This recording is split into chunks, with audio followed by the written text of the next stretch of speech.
তো প্রিয় বন্ধুরা, খেলাধুলা সাধারণত সেরকম হয়েই থাকে। যখন যে দুই দলের মধ্যে খেলা হয় তার ভিতরে একটি টিম যখন জেতে তখন সেই দলের টিমের লোক অনেক হাসি ফুর্তি, বোম ফুটান, ফটকা ফুটান, এগুলা মানে একটু খুশিতে ঝাপাঝাপি করে থাকে। সেই রকম একটা পরিস্থিতি এমপিএলে আজকে দেখা গেল।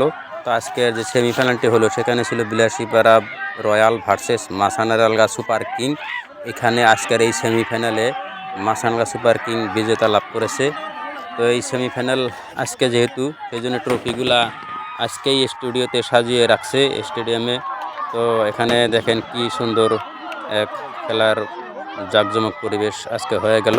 তো আগামীকাল যেহেতু ফাইনাল হতে চলছে, মাসানগা সুপার কিং ভার্সেস হকিংস আর একটা টিম, সেই দুই দলের মধ্যে আগামীকাল এই এমপিএলের ফাইনাল খেলাটা হবে, ক্রিকেট প্রতিযোগিতাটা। তো সেখানে কারা বিজেতা লাভ করে সেটাও আপনাদেরকে আমি ভিডিওতে দেখাবো ইনশাল্লাহ।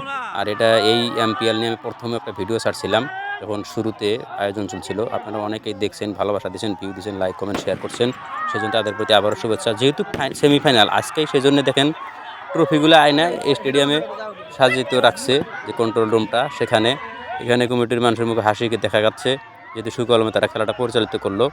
তো আগামীকাল যেহেতু ফাইনাল হবে, সেই জন্য আমি আপনাদের প্রতি একটা অনুরোধ রাখলাম, এই এমপিএল যেটা মাসানগা প্রিমিয়াম লিগ, সুন্দরভাবে একটা আইপিএল যে খেলাগুলো হয় সেই সিস্টেমে প্লেয়ার অকশন হয়, কি কার পক্ষে খেলবে ডেইলি একটা তার খেলার আগে সেটা সিলেকশন করে নেয়। সেই হিসাবে সুন্দর একটা প্রতিযোগিতা অনুষ্ঠিত হয়ে গেল আজকেও। তো আগামী ফাইনাল খেলাটা সবাইকে দেখার জন্য আপনাদের প্রতি অনুরোধ হলো ভিডিওটা শেয়ার করে দিবেন। আগামীকাল যেহেতু ফাইনাল হবে সবাই যেন দেখতে পারে, আশা করি।